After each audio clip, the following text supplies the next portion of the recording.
الحمدللہ رب العالمین والصلاة والسلام علی سید المرسلین اما بعد فاعوذ باللہ من الشیطان الرجیم بسم اللہ الرحمن الرحیم الصلاة والسلام علیک یا رسول اللہ وعلی آلک واصحابک یا حبیب اللہ الصلاة والسلام علیک یا نبی اللہ وعلی آلک واصحابک یا نور اللہ۔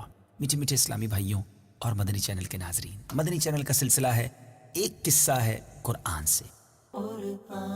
ہے میرا رہنما قرآن، شفا ہے نور ہے قرآن، جلا دل کی میرا قرآن، رضا رب کی میرا قرآن، قرآن قرآن۔ بڑا ہی دلچسپ واقعہ آپ کو سنانا ہے۔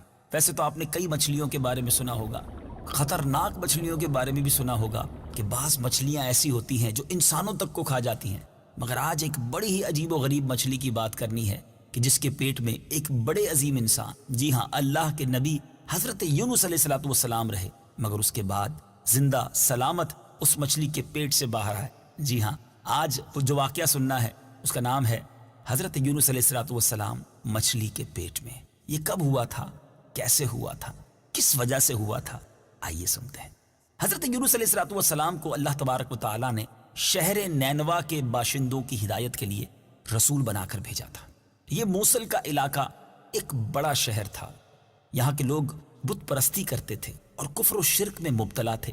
حضرت یونس علیہ السلام نے ان لوگوں کو ایمان لانے اور بت پرستی چھوڑنے کا حکم دیا، مگر ان لوگوں نے اپنی سرکشی کی وجہ سے اللہ عز و جل کے رسول علیہ السلام کو جھٹلا دیا اور ایمان لانے سے انکار کر دیا۔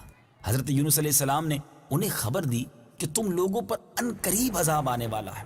یہ سن کر شہر کے لوگوں نے آپس میں یہ مشورہ کر لیا کہ حضرت یونس علیہ السلام نے کبھی کوئی بات جھوٹی نہیں کہی ہے، اب یہ دیکھو کہ اگر وہ رات شہر میں گزارتے ہیں تو پھر تو خیر ہے، لیکن اگر کسی رات وہ شہر چھوڑ کر چلے جائیں تو سمجھ لینا کہ اب عذاب آنے والا ہے۔ اب ایک رات لوگوں نے دیکھا کہ حضرت یونس علیہ السلام کہیں باہر تشریف لے گئے ہیں۔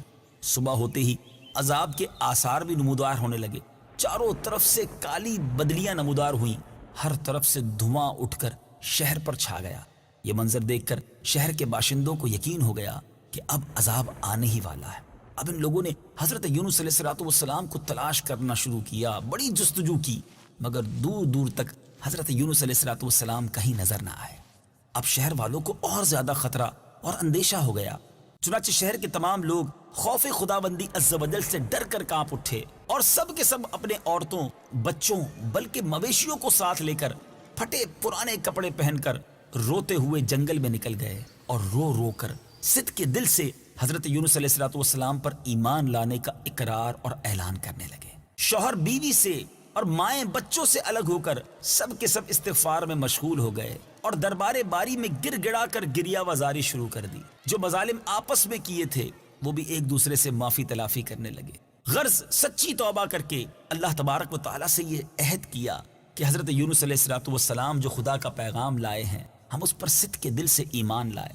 اللہ تعالیٰ کو شہر والوں کی بے قراری اور مخلصانہ گریہ وزاری پر رحم آیا اور عذاب اٹھا لیا گیا۔ اب یہ دھواں اور عذاب کی بدلیاں رفع ہو گئی اور تمام لوگ شہر میں آ کر امن و چین کے ساتھ رہنے لگے۔ اس عجیب و غریب واقعے کو قرآن مجید نے کس انداز میں بیان کیا ہے، آئیے تلاوت قرآن بھی سنتے ہیں، ترجمہ قرآن بھی سنتے ہیں۔ فلولا كانت قرية آمنت فنفعها إيمانها إلا قوم يونس لما آمنوا كشفنا عنهم عذاب الخزي في الحياة الدنيا ومتعناهم إلى حين۔ ترجمہ: تو کیوں ایسا نہ ہوا کہ کوئی قوم ایمان لے آتی تاکہ اس کا ایمان اسے نفع دیتا، لیکن یونس کی قوم جب ایمان لائی تو ہم نے ان سے دنیا کی زندگی میں رسوائی کا عذاب ہٹا دیا اور ایک وقت تک انہیں فائدہ اٹھانے دیا۔ میٹھے میٹھے اسلامی بھائیوں، یہاں ایک بات سمجھنے والی ہے کہ جب کسی قوم پر عذاب آ جاتا ہے تو عذاب آ جانے کے بعد ایمان لانا مفید نہیں ہوتا، مگر حضرت یونس علیہ السلام کی قوم پر عذاب کی بدلیاں آ جانے کے بعد بھی جب وہ لوگ ایمان لائے تو ان سے عذاب اٹھا لیا گیا۔ طبرانی شریف کی روایت ہے کہ شہر نینوا پر جب عذاب کے آثار ظاہر ہونے لگے اور حضرت یونس علیہ السلام باوجود تلاش و جستجو کے لوگوں کو نہیں ملے تو شہر والے گھبرا کر اپنے ایک عالم کے پاس گئے جو صاحب ایمان اور شیخ وقت تھے اور ان سے فریاد کرنے لگے تو انہوں نے حکم دیا کہ تم لوگ یہ وظیفہ پڑھ کر دعا مانگو، یا حی حین لا حی و یا حی یحیی الموتى و یا حی لا الہ الا انت۔ چنانچہ لوگوں نے یہ پڑھ کر دعا مانگی تو عذاب ٹل گیا۔ بعض روایتوں میں کچھ اور وظائف بھی ملتے ہیں۔ میٹھے میٹھے اسلامی بھائیوں، عذاب تو ٹل گیا، اب حضرت یونس علیہ السلام کہاں تھے اور پھر یہ واقعہ آگے کیسے بڑھا؟ حضرت یونس علیہ السلام شہر کے قریب آئے تو آپ نے شہر میں عذاب کے کوئی اثر کو نہیں دیکھا۔ لوگوں نے عرض کی کہ حضور اپنی قوم میں تشریف لے جائیے، تو آپ نے فرمایا کہ میں اپنی قوم میں کس طرح جا سکتا ہوں؟ میں تو ان لوگوں کو عذاب کی خبر دے کر شہر سے نکل گیا تھا مگر عذاب تو نہ آیا، تو اب وہ لوگ مجھے جھوٹا سمجھ کر قتل کر دیں گے۔ آپ یہ فرما کر غصے میں بھر کر شہر سے پلٹ آئے اور ایک کشتی میں سوار ہو گئے۔ یہ کشتی جب بیچ سمندر میں پہنچی تو کھڑی ہو گئی۔ اب وہاں کے لوگوں کا ایک بڑا عجیب و غریب عقیدہ تھا کہ وہی کشتی سمندر میں کھڑی ہو جایا کرتی ہے کہ جب کشتی میں کوئی بھاگا ہوا غلام سوار ہو جاتا ہے۔ چنانچہ کشتی والوں نے قرآن نکالا، قرآن دازی کی تو حضرت یونس علیہ السلام کا نام نکل آیا، تو کشتی والوں نے آپ کو سمندر میں پھینک دیا اور کشتی لے کر روانہ ہو گئے، اور فوراً ہی ایک مچھلی آپ کو نگل گئی اور مچھلی کے پیٹ میں جہاں بالکل اندھیرا تھا آپ قید ہو گئے۔ مگر اسی حالت میں آپ نے یہ آیت کریمہ لا الہ الا انت سبحانک انی کنت من الظالمین یہ وظیفہ پڑھنا شروع کر دیا، اور اس کی برکت سے اللہ تعالیٰ نے آپ کو اس اندھیری کوٹھڑی سے نجات دی اور مچھلی نے کنارے پر آ کر آپ کو اگل دیا۔ اس وقت آپ بڑے ہی کمزور اور نحیف ہو چکے تھے۔ اللہ عز و جل کی شان تو دیکھیں کہ اس جگہ ایک کدو کی بیل اگ گئی، آپ اس کے سائے میں آرام کرتے رہے۔ پھر جب آپ پہ کچھ توانائی آئی تو آپ اپنی قوم میں تشریف لائے، اور سب لوگ انتہائی محبت و احترام کے ساتھ پیش آ کر آپ پر ایمان لے آئے۔ میٹھے میٹھے اسلامی بھائیوں، اس واقعے سے ہمیں یہ بھی پتہ چل رہا ہے کہ یہ آیت کریمہ جو آج کل ورد کیا جاتا ہے، یہ حضرت یونس علیہ السلام نے مچھلی کے پیٹ میں پڑی تھی، اور اللہ تعالیٰ نے اس مبارک آیت کی برکت سے آپ کو مچھلی کے پیٹ سے نجات عطا فرمائی۔ بڑا مبارک وظیفہ ہے، پڑھتے رہنا چاہیے۔ اب حضرت یونس علیہ السلام کی جو دردناک داستان ہے، قرآن پاک نے اس کو کس انداز میں بیان کیا ہے، آئیے تلاوت قرآن پاک بھی سنیں، ترجمہ قرآن بھی سنیں۔ وَإِنَّ يُونُسَ لَمِنَ الْمُرْسَلِينَ إِذْ أَبَقَ إِلَى الْفُلْكِ الْمَشْحُونِ فَسَاهَمَ فَكَانَ مِنَ الْمُدْحَضِينَ فَالْتَقَمَهُ الْحُوتُ وَهُوَ مُلِيمٌ فَلَوْلَا أَنَّهُ كَانَ مِنَ الْمُسَبِّحِينَ لَلَبِثَ فِي بَطْنِهِ إِلَى يَوْمِ يُبْعَثُونَ فَنَبَذْنَاهُ بِالْعَرَاءِ وَهُوَ سَقِيمٌ وَأَنبَتْنَا عَلَيْهِ شَجَرَةً مِّن يَقْطِينٍ وَأَرْسَلْنَاهُ إِلَى 100,000 أَوْ يَزِيدُونَ فَآمَنُوا فَمَتَّعْنَاهُمْ إِلَى حِينٍ۔ ترجمہ: اور بے شک یونس ضرور رسولوں میں سے ہیں۔ جب وہ بھری کشتی کی طرف نکل گیا تو کشتی والوں نے قرعہ ڈالا تو یونس دھکیلے جانے والوں میں سے ہو گئے۔ پھر انہیں مچھلی نے نگل لیا اور وہ اپنے آپ کو ملامت کر رہے تھے، تو اگر وہ تسبیح کرنے والا نہ ہوتا تو ضرور اس دن تک اس مچھلی کے پیٹ میں رہتا جس دن لوگ اٹھائے جائیں گے۔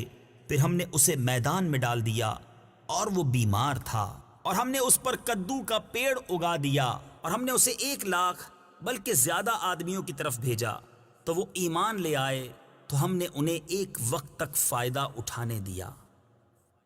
میٹھے میٹھے اسلامی بھائیوں، اب یہاں اس واقعے سے سیکھنے کو کیا ملتا ہے کہ توبہ کریں، استغفار کریں، خوب اللہ کی بارگاہ میں گر گڑائیں، تو بڑے بڑے طوفان ٹل جایا کرتے ہیں، بڑی مصیبتیں دور ہو جایا کرتی ہیں۔ اگر آپ کسی پریشانی میں ہیں، آپ کسی مشکل میں ہیں، کسی مصیبت میں ہیں، اپنے رب کو پکاریے، لیکن دل سے پکاریے، سچی نیت کے ساتھ پکاریے، آنسو بہا کر توبہ کیجیے، وہ کریم ضرور کرم فرمائے گا۔ لیکن دیکھیں، صرف کانوں کو ہاتھ لگا لینا، گالوں پر چپت لگا کر توبہ توبہ کہہ لینا، یہ کافی نہیں ہے۔